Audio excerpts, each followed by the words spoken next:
Fancy a dash of chlorine with your chicken?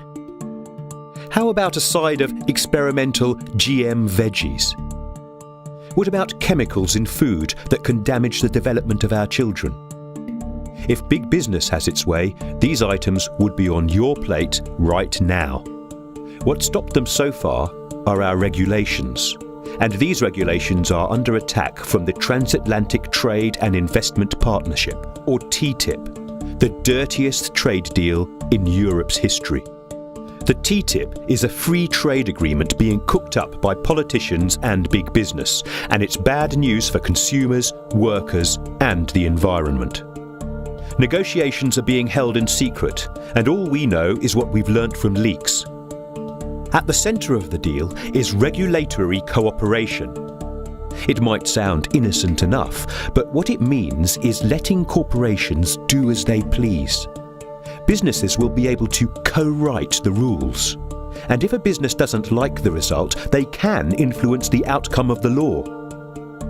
Whenever the Commission in the EU gets an idea for new rules, they will need to run them past the US government and business groups first.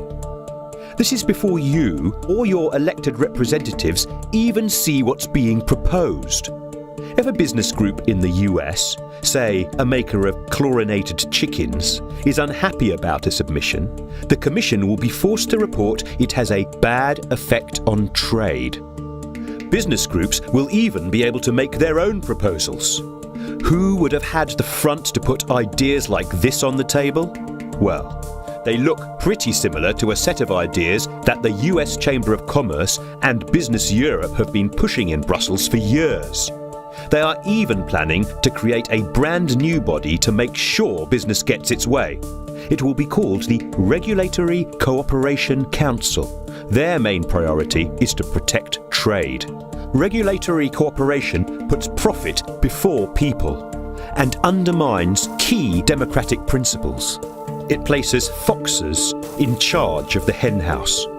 A hen house full of chlorinated chickens.